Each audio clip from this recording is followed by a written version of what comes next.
Fala galera, boa tarde, aqui é o Cleiton Vieira, do canal Cleiton Vieira. Eu vi no Instagram um post, em que a deputada federal Carla Zambelli perde um pouquinho a linha ali no podcast Flow com relação a uma discussão. Ainda não cheguei nessa parte, confesso para vocês que eu estou assistindo, até porque me chamou a atenção, Eu fiquei curioso realmente para entender o que foi que aconteceu de fato em todo o contexto, até porque são 4 horas de podcast, gente. Então não é simplesmente pegar uma narrativa, um trecho de um vídeo isolado ali e simplesmente fazer uma crítica, E aí eu tive essa curiosidade de entender o que de fato aconteceu ao longo desse podcast e eu tô assistindo. E cara, eu vou mostrar aqui para vocês alguns trechos e a gente comenta para realmente quebrar um pouco de narrativas, que infelizmente hoje nós estamos vivendo alguns dias no Brasil aí onde as narrativas estão sendo muito predominantes e ano de eleição, muita gente querendo se sobressair, muita gente querendo se beneficiar. Eu vou até fazer depois um outro vídeo com relação a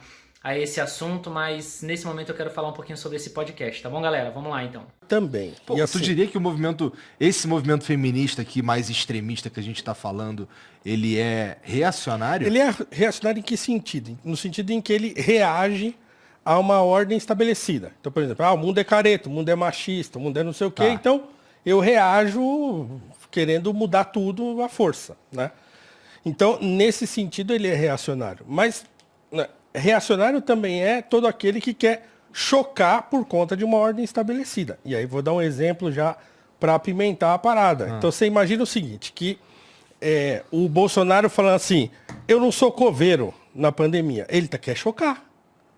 Ele não está falando aquilo porque ele quer ser solidário com as pessoas.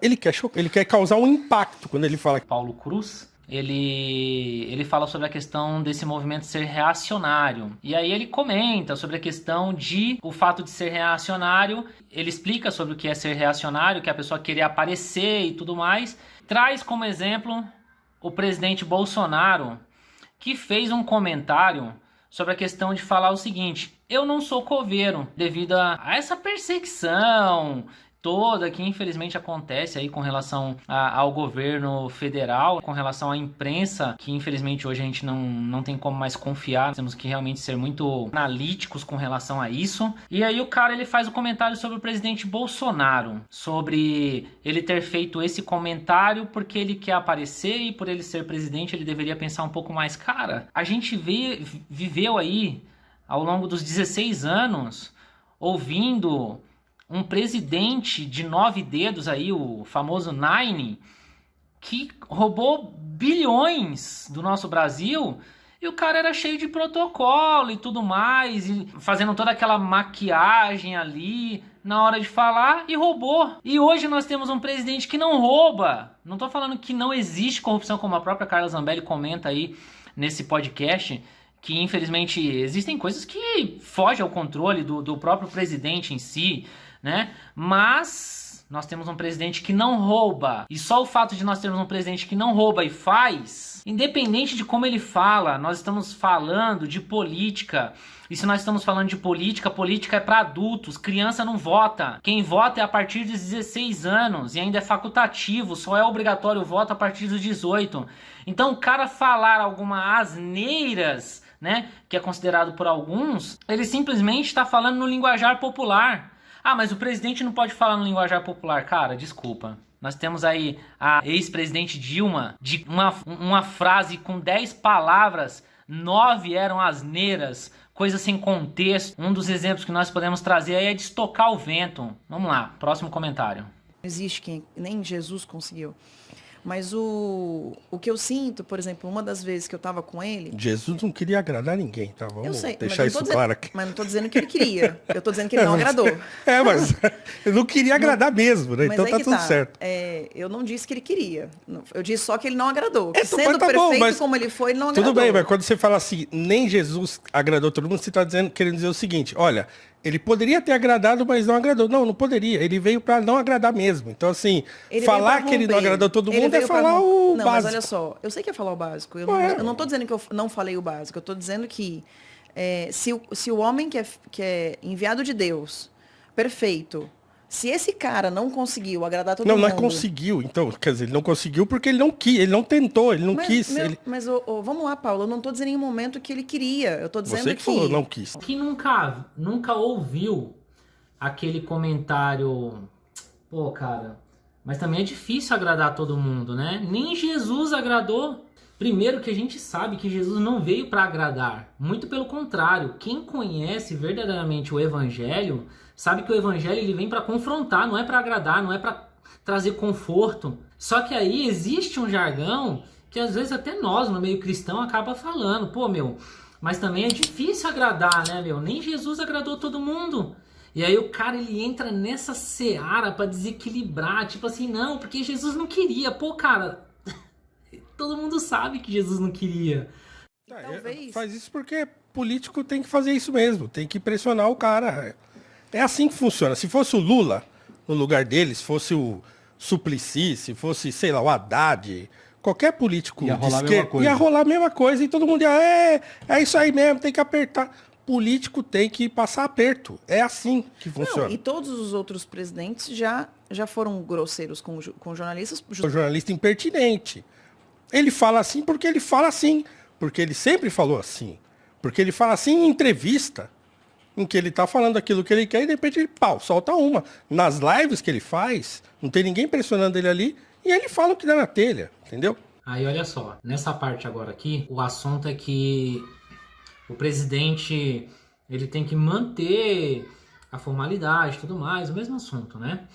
E aí a Carla Zambelli está trazendo um contexto em que os repórteres parece que fazem, parece não, na verdade eles fazem mesmo de propósito para poder tirar, né, ali o presidente do sério, com perguntas que, cara, tipo, não são informativas, não são para trazer conteúdos, são pura narrativas. Eles, sabe na época de Jesus, tipo assim, que nem os fariseus ficavam caçando alguma coisa ali pra condenar Jesus? Mas a questão verdadeira é essa. E aí o cara, ele fala o seguinte, meu, mas é isso, ele é político, o político tem que fazer isso mesmo, e tudo mais. Se fosse o Lula, aí é que tá. Se fosse o Lula, isso não aconteceria, querido. Sabe por quê? Porque, primeiro ponto, se fosse o Lula, nem seria feito essa pergunta. Sabe por quê? Porque se fosse o Lula, olha o que ele responderia. Presta atenção o que o Lula respondeu aqui para o repórter, quando o repórter fez uma pergunta que provavelmente não estava ali dentro do script. E aí ele perde a linha, cara. Dá uma olhada no que ele responde aqui, ó. Se fosse o Lula. Tá aí, ó, o Paulo Cruz. Se fosse o Lula. Olha o que ele fala aí, ó. Lula, eu queria voltar à temática das acusações de corrupção que pesaram sobre vocês, sobre o PT. No caso, corrupção passiva, lavagem de dinheiro, falsidade ideológica, ocultação de patrimônio, enfim, aquilo que ficou conhecido quadrilhão do PT. Você considera que tenha sido traído por tantos dos seus pares, muitos condenados, e que inclusive chegaram a devolver dinheiro aos cofres públicos, ou em que medida o presidente Lula tenha sido talvez negligente com o que se passava no segundo, no terceiro escalão do governo? Deixa eu te dizer uma coisa, ô Paulo. Você é uma pessoa séria, você é um jornalista competente. Você não sabe o que está acontecendo na tua casa agora, você sabe? Se eu perguntasse o que o teu filho está fazendo, você não sabe.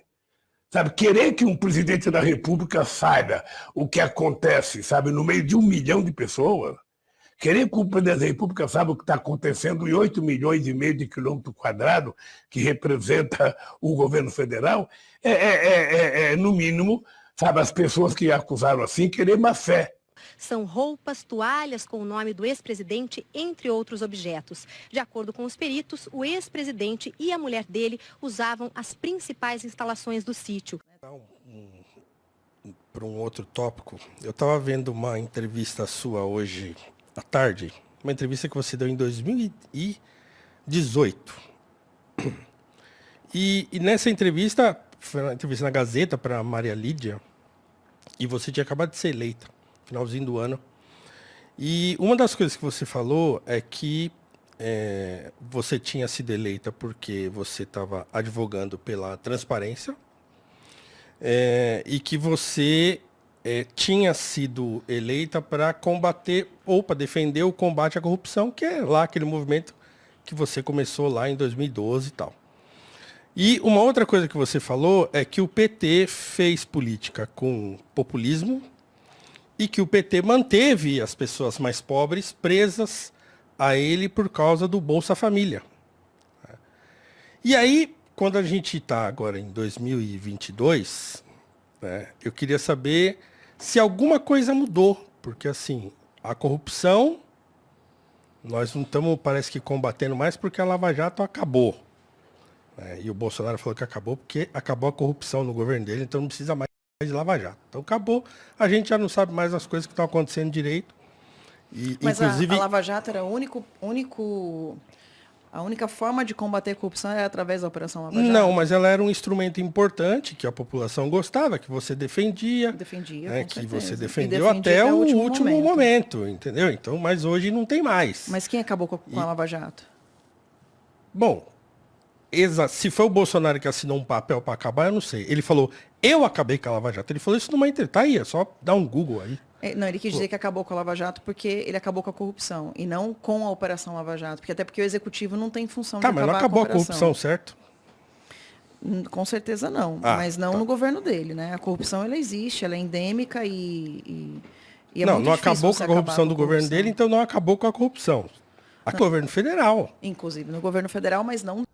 O cara, ele retoma... Aí o que o cara traz? Que lá em 2018, quando a deputada federal Carla Zambelli foi eleita, as pautas políticas, inclusive que elegeram, tanto ela como o presidente Bolsonaro, foi acabar com a corrupção, o armamento de civis para poder se defender e tudo mais, dentre outras pautas. E aí o cara fala que naquela época, em 2018, o que batia-se muito de frente é porque o governo do PT, o governo de esquerda, falava muito do Bolsa Família, se defendia em cima do Bolsa Família. E aí ele traz essa questão de que a crítica que a Carla Zambelli fazia, assim como os deputados de direita e dentre outros, era que o PT ele se alicerçava muito nessa questão do Bolsa Família. E que hoje, em 2022, o que mudou? Palavras dele, né? O que mudou? Porque a corrupção tá aí. A Operação Lava Jato acabou. E aí ele usa justamente uma frase que o presidente Bolsonaro fala, vou colocar o vídeo aqui já para vocês verem. É um orgulho, é uma satisfação que eu tenho dizer a essa imprensa maravilhosa nossa que eu não quero acabar com a Lava Jato. Eu acabei com a Lava Jato. Porque não tem mais corrupção no governo.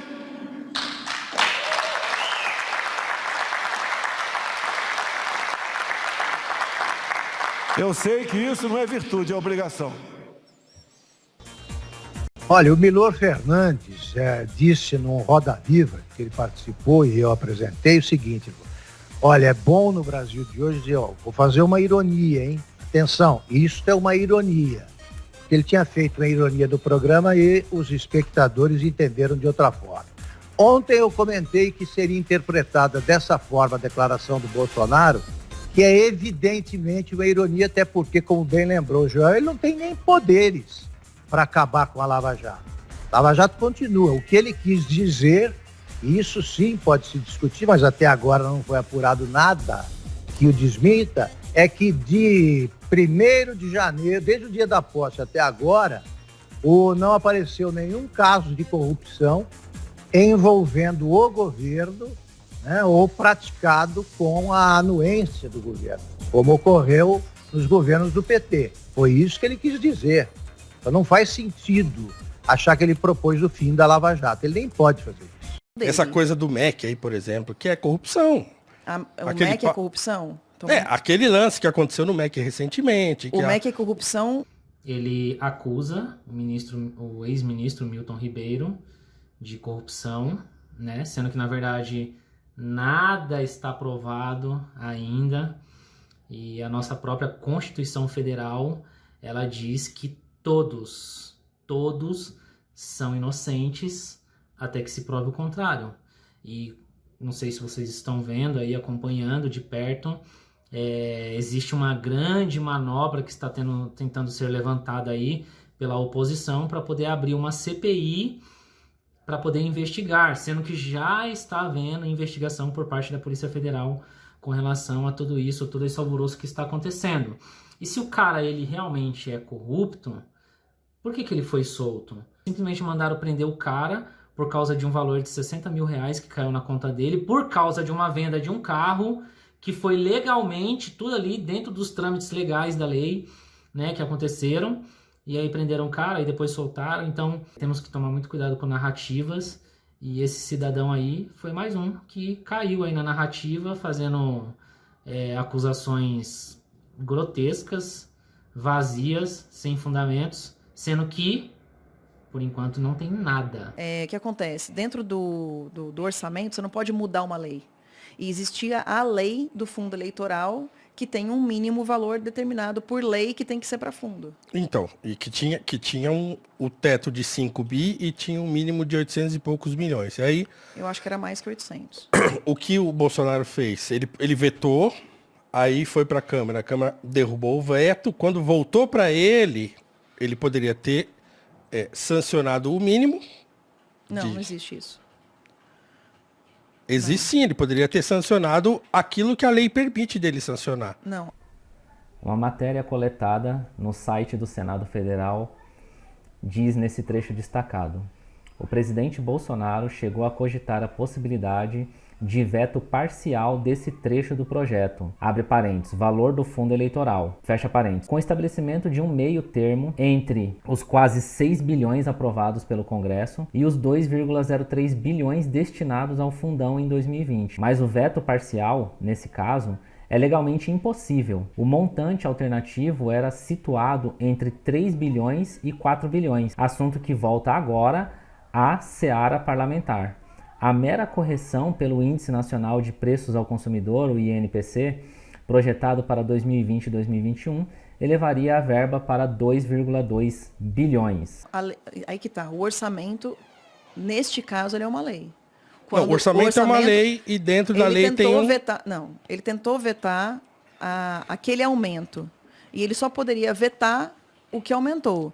Voltou para o Senado, para a Câmara, Congresso. O Congresso inteiro se reúne e derrubaram o veto do presidente. E ele só tem que sancionar. Ele não tem outra opção a não ser sancionar depois do veto. A opção era ele sancionar dentro. Mas as pessoas veem as coisas, entendeu? Se não fosse assim, vocês não utilizavam essa tática 24 horas por dia. É claro que as pessoas vão saber. Todo mundo está sabendo que o Zé Serra foi o único que votou contra hoje. O PT, PCdoB e PSOL votou contra o aumento do Auxílio Brasil. E ninguém sabe que o PT votou contra. Não tem problema. Ninguém está preocupado. Não é essa Inclusive, tem comparação. muita gente, a grande maioria das pessoas que recebem Auxílio Brasil, elas recebem ainda no cartãozinho escrito Bolsa Família, com o logo do governo do Lula. Ninguém acha que é o Bolsonaro que está pagando R$400, que é o governo do Bolsonaro. Ele acha que ainda é o prefeito lá na ponta que paga os 400. Nossa, que legal, o prefeito aumentou meu salário aqui, meu auxílio. Né?